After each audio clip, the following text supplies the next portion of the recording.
Dear students, good morning all of you. आप सभी का एक बार फिर से सर्वोदय पब्लिक स्कूल की ऑनलाइन क्लासेज में स्वागत है। प्यारे बच्चों, अपन पढ़ रहे थे फोर्थ यूनिट और आज फोर्थ यूनिट का अंतिम लेसन है, वो है क्षेत्रीय संगठन। उसके बारे में पढ़ेंगे, जिसमें है मुख्यतः आसियान और सार्क के संबंध में। जो ये लेसन होगा, ये अपनी पुस्तक की जो सेकंड पार्ट है उसकी जो लास्ट यूनिट है उसका अंतिम लेसन है, क्षेत्रीय संगठन, जिसमें आसियान और सार्क। और इस आसियान और सार्क में आज जो सबसे पहले अपन पढ़ेंगे वो पढ़ेंगे आसियान के बारे में, आसियान संगठन के बारे में। और इस आसियान संगठन में अपन ये देखेंगे कि इस आसियान संगठन का पूरा नाम क्या है, इसकी स्थापना कब हुई थी, इसके बनाने के पीछे उद्देश्य क्या था, इसके वर्तमान में कौन कौन से सदस्य हैं, ये किस प्रकार से अपना कार्य करता है। तो सबसे पहले देखते हैं आसियान का पूरा नाम। आसियान का जो पूरा नाम है वो है दक्षिणी पूर्वी एशियाई राष्ट्र संघ। ये आसियान का पूरा नाम है, दक्षिणी पूर्वी एशियाई राष्ट्र संघ। इंग्लिश में बोले तो association of south east Asian Nations. और इसकी जो स्थापना हुई थी आसियान की, दक्षिणी पूर्वी एशियाई राष्ट्र संघ की, वह हुई थी 8 अगस्त 1967 के अंदर। और जो प्रारंभ में इसके सदस्य राष्ट्र थे, अर्थात जो इसकी स्थापना के समय इनके सदस्य राष्ट्र थे वो थे कुल 5 देशों ने मिलकर इसको बनाया था। यह अपन को ध्यान में रखना है। और जो इसकी ये प्रारंभिक 5 देश थे, वो प्रारंभिक राष्ट्र थे इसमें, जैसे मलेशिया है, इंडोनेशिया है, मलेशिया,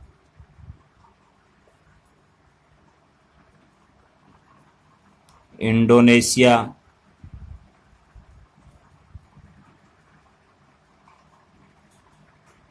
फिलीपींस, यानी मलेशिया, इंडोनेशिया, फिलीपींस और सिंगापुर और थाईलैंड। ये अपन को ध्यान में रखना है। सिंगापुर व थाईलैंड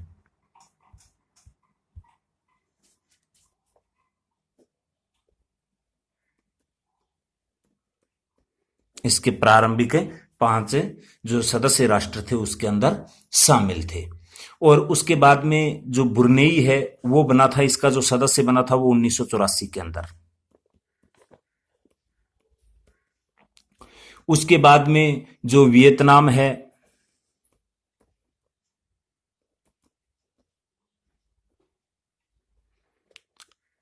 लाओस है,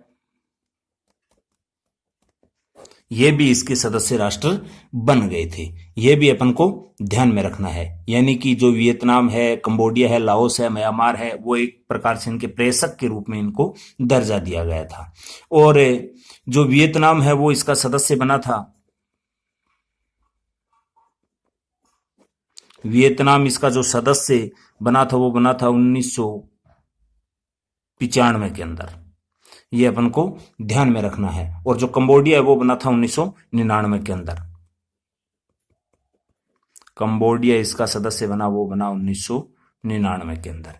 यह अपन को ध्यान में रखना है। और अगर भारत की बात करते हैं इस दक्षिण पूर्व एशियाई राष्ट्र संघ में अर्थात आसियान के संबंध में, तो 24 जुलाई 1996 को भारत इसका जो पूर्ण संवाद सहभागी है वो बना था। यह अपन को ध्यान में रखना है। 1 नंबर के रूप में यहां से क्वेश्चन पूछा जा सकता है। यानी 24 जुलाई 1996 को भारत आसियान का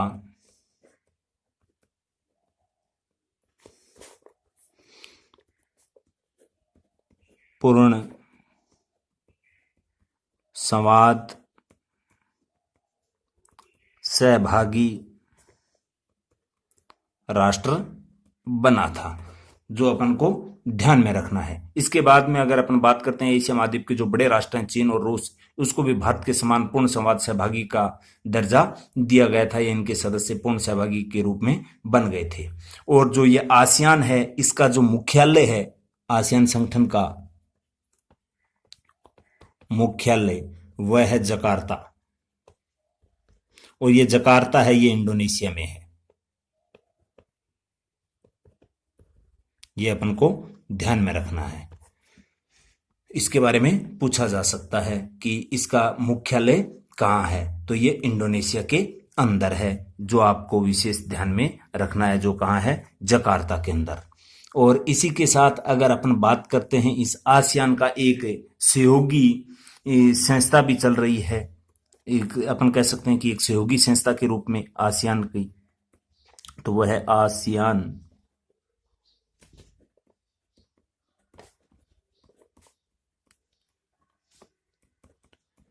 योगी संस्था है, वह है ARF। अर्थात इसको अपन विस्तार से अगर देखें तो इसका अर्थ होता है एशियन रीजनल फोरम, जिसको अपन बोलते हैं, जिसको अपन एक प्रकार से इसकी सहायक के रूप में कार्य कर रही है, जिसको एशियाई क्षेत्रीय फोरम भी कहते हैं अपन। हिंदी में इसको ARF का पूरा नाम हो गया, जो एशियन रीजनल फोरम है उसका एशियन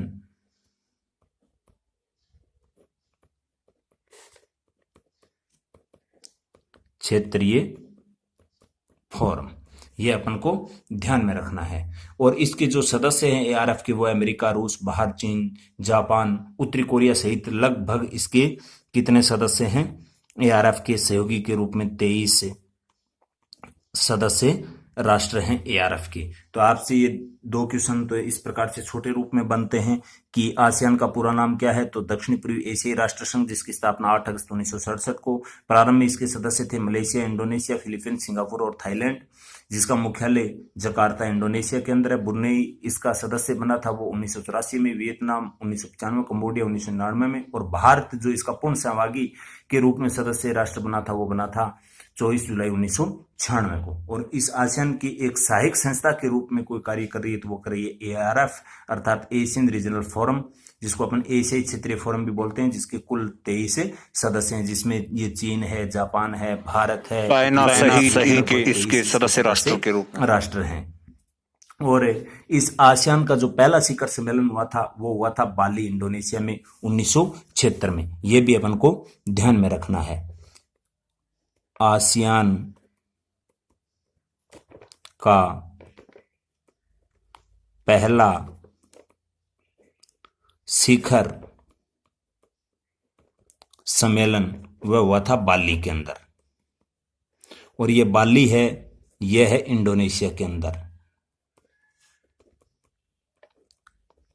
ये अपन को ध्यान में रखना है। और ये बाली के अंदर हुआ था, ये हुआ था 1976 में। तो ये इंपॉर्टेंट है, ये भी अपन को ध्यान में रखना है। और इसके बाद में इसके लगातार ये सम्मेलन होते रहे हैं इस आसियान के संगठन के, या अपन कह सकते हैं दक्षिण पूर्वी एशियाई राष्ट्र संघ के। और इसमें जो महत्वपूर्ण क्वेश्चन है वो ऐसे पूछा जाता है कि जो ये आसियान संगठन है, इसका मूल उद्देश्य क्या था? तो ये इसका मूल उद्देश्य था दक्षिण पूर्वी एशियाई राष्ट्र मिलकर एक प्रकार से सहयोग की भावना के साथ अपने क्षेत्र का क्या कर सके, विकास कर सके। और साथ में इंपॉर्टेंट बात ये भी अपने को ध्यान में रखना है, ये कोई सैनिक संगठन नहीं था, सैनिक संगठन नहीं है जैसे नाटो और शिंटो थे। ये असैनिक संगठन है, ये सैनिक संगठन नहीं था। ये क्या है? असैनिक संगठन है। ये केवल और केवल किस लिए बना था? आपसी इन देशों के सहयोग के लिए बना था, आपसी सहयोग से आगे अपने विकास के पथ पर अग्रसर हो सके।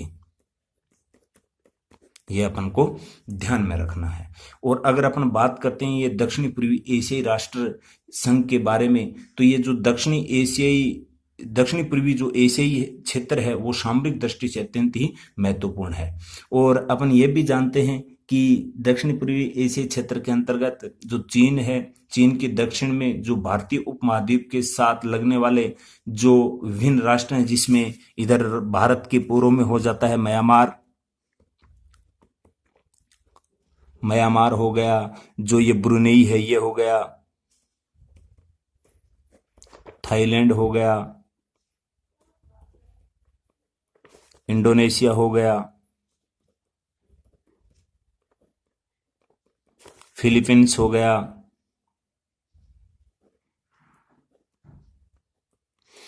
और अन्य जैसे भारतीय उपमहाद्वीप अनेक प्रकार के देश हैं ऐसे वो सब जो इस इसमें क्षेत्र में शामिल क्या है आते हैं। और इसके अंतर्गत अपन अगर बात करते हैं तो ये दक्षिणी पूर्वी एशिया के ये जितने भी राष्ट्र हैं, इनके अपन कह सकते हैं सामूहिक हितों को साधने के लिए, आपसी सहयोग के साथ आगे बढ़ने के लिए इस संगठन का गठन किया गया था। और बात करते हैं अगर ये दक्षिणी पूर्वी एशियाई क्षेत्र की, जो इन सभी देशों के क्षेत्रों को इसके अंतर्गत शामिल किया गया है, तो ये दक्षिणी पूर्वी एशियाई जो शब्द है इसकी उत्पत्ति द्वितीय विश्व युद्ध के पश्चात हुई थी। अर्थात जो द्वितीय विश्व युद्ध है वो अपन सब जानते हैं, सेकेंड वर्ल्ड वॉर हुआ था, वो हुआ था 1939 से लेकर 1945 के बीच में। तो उसके बाद में ये एक महत्वपूर्ण शब्द अपने सामने आया था दक्षिणी पूर्वी एशियाई के रूप में। तो इसका जो प्रयोग किया था वो सबसे पहले जो प्रयोग किया इसका वो किया था एडमिरल माउंटबेटन के द्वारा। और इसका जो नेतृत्व है वो एक प्रकार से दक्षिणी पूर्वी एशियाई कमांड की स्थापना के दौरान 1953 में जब एक क्यूबक सम्मेलन किया गया था इस क्षेत्र के विकास के संबंध में, तब इस संपूर्ण क्षेत्र को एक नाम से संबोधित किया था दक्षिणी पूर्वी एशियाई क्षेत्र के रूप में। क्योंकि अपन सब जानते हैं दक्षिण पूर्वी एशिया सामरिक और भौगोलिक दृष्टि से अत्यंत ही महत्वपूर्ण है। क्योंकि यहाँ अगर अपन बात करते हैं भारत के दक्षिण साइड की इन देशों के जो समुद्री मार्ग लगता है हिंद महासागर का और प्रशांत महासागर से मिलने वाला जो ये एक बड़ा विशाल अपन कह सकते हैं समुद्री मार्ग है, वो अत्यंत ही महत्वपूर्ण है, जो एशिया को किसके साथ जोड़ता है, ऑस्ट्रेलिया के साथ जोड़ता है, और अपन कह सकते हैं एक प्राकृतिक पुल के रूप में भी ये कार्य कर रहा है। और साथ में अगर ये इन देशों को अगर अपन सब देखते हैं अच्छे तरीके से, तो ये काफी उपजाऊ भूभाग वाला क्षेत्र है, जिसमें अपन अच्छे से जानते हैं मलाया के अंदर अच्छा रबड़ का उत्पादन किया जाता है, दुनिया भर में ये प्रसिद्ध है। साथ में अगर इस पूरे दक्षिण पूर्वी एशिया के क्षेत्र को कहा जाए तो इसमें चावल उत्पादन बहुत ज्यादा होता है, तो इसलिए इसे चावल का कटोरा भी कहा जाता है। और इस क्षेत्र के विकास के लिए अपन अच्छे से जानते हैं ये इस प्रकार से एक असैनिक आपसी सहयोग के लिए एक संगठन बनाने की आवश्यकता महसूस की गई। क्योंकि अपन अच्छे से ये भी जानते हैं कि राजनीतिक दृष्टि से इस क्षेत्र के निकट जो साम्यवादी महाशक्ति है, जो चीन है, जिसे अपन चाइना के नाम से जानते हैं, वो अपना लगातार अपना प्रभाव बढ़ा रही है, या अपन कह सकते हैं निरंतर अपने प्रभाव को बढ़ाने की ओर अग्रसर है। और वहीं अमेरिका के नेतृत्व में जो पश्चिमी देश हैं, जो चीन की साम्यवादी विचारधारा उसके प्रभाव को रोकने का क्या कर रहे हैं, प्रयत्न कर रहे हैं। और इन सभी देशों में अपन अच्छे से जानते हैं जो मंगोल नस्ल के लोग हैं वो निवास करते हैं। और द्वितीय विश्व युद्ध हुआ था, उसके पश्चात जो तात्कालिक परिस्थिति थी और उस विश्व में जो एक प्रकार से ब्रिटेन की शक्ति के प्रभाव कह सकते हैं, उसके उपरांत ही ये शक्ति बिल्कुल वहां से क्या हो गई थी, शून्य हो गई थी। और चीन की इस शून्यता को भरने का लगातार क्या किया, प्रयास। और चीन की इस विस्तारवादी नीति के कारण ही दक्षिणी पूर्वी एशिया के सभी ये छोटे बड़े जो जितने भी ये राष्ट्र हैं ये आशंकित हुए किसके प्रति, चीन के प्रति। तब ये पूरा का पूरा संगठन बनाने की क्या हुई, आवश्यकता हुई।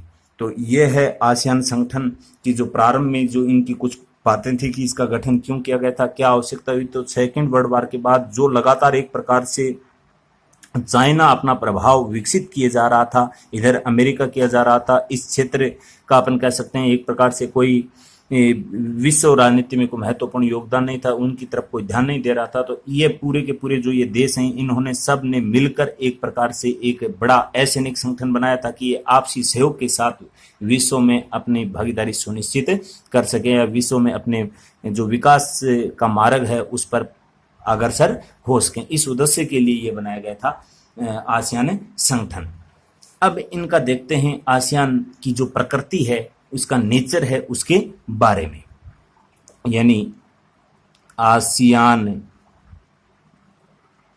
की प्रकृति एवं उद्देश्य कि इस आसियान संगठन के बनाने के पीछे मुख्य उद्देश्य क्या है। तो इस आसियान के जो 10 सदस्य राष्ट्र हैं उसकी अलग अलग अपनी अपनी क्या है पृष्ठभूमि है, जिनके बारे में अपन ने इन देशों के बारे में पढ़ा है।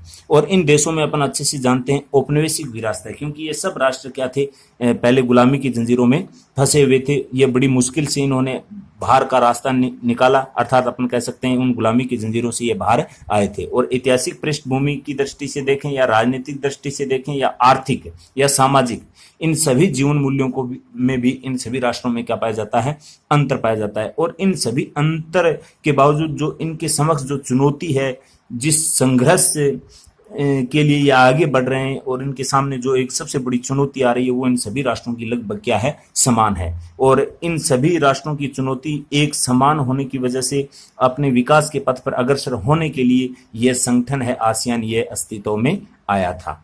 आसियान अर्थात दक्षिणी पूर्वी एशियाई राष्ट्र संघ।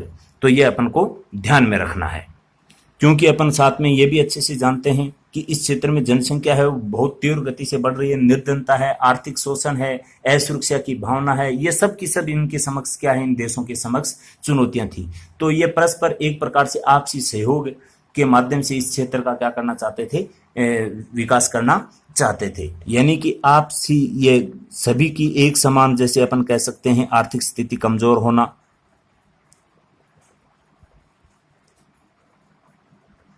निर्धनता ज्यादा होना, बेरोजगारी होना,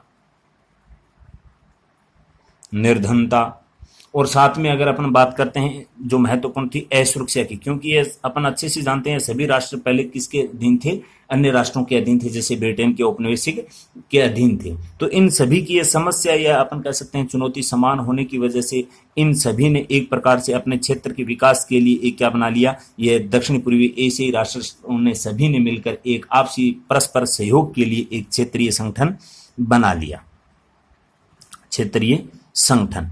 क्योंकि इनकी सभी की समस्या क्या थी, समान थी, और सभी इन समस्याओं से निजात पाना चाहते थे। और इन सभी समस्याओं से निजात पाने के लिए आसियान का निर्माण किया गया। और आसियान के निर्माण का जो मुख्य उद्देश्य था, इसका जो मुख्य उद्देश्य था वो यही था कि दक्षिणी पूर्वी एशिया में क्या हो, दक्षिणी पूर्वी एशियाई क्षेत्र का आर्थिक विकास हो। यह अपन को इंपॉर्टेंट बात है जो ध्यान में रखनी है, क्योंकि ये कोई सैनिक संगठन नहीं था। ये केवल और केवल अपने आर्थिक प्रगति के लिए या अपन कह सकते हैं आर्थिक या अपने अर्थव्यवस्था को गति प्रदान करने के लिए परस्पर आपसी सहयोग के साथ आगे बढ़ने के लिए आसियान संगठन बनाया था, जिसमें राजनीतिक है, सामाजिक है, आर्थिक है, सांस्कृतिक है, वैज्ञानिक है, तकनीकी है, प्रशासनिक आदि क्षेत्रों में परस्पर क्या हो सके, इसमें सहयोग हो सके, और इस सहयोग के साथ अपनी समस्याओं का समाधान करें और विश्व में अपना प्रभाव छोड़े, या अपन कह सकते हैं जो विश्व में जो विकास की एक होड़ है उस पथ पर यह भी शामिल होकर आगे बढ़ सके।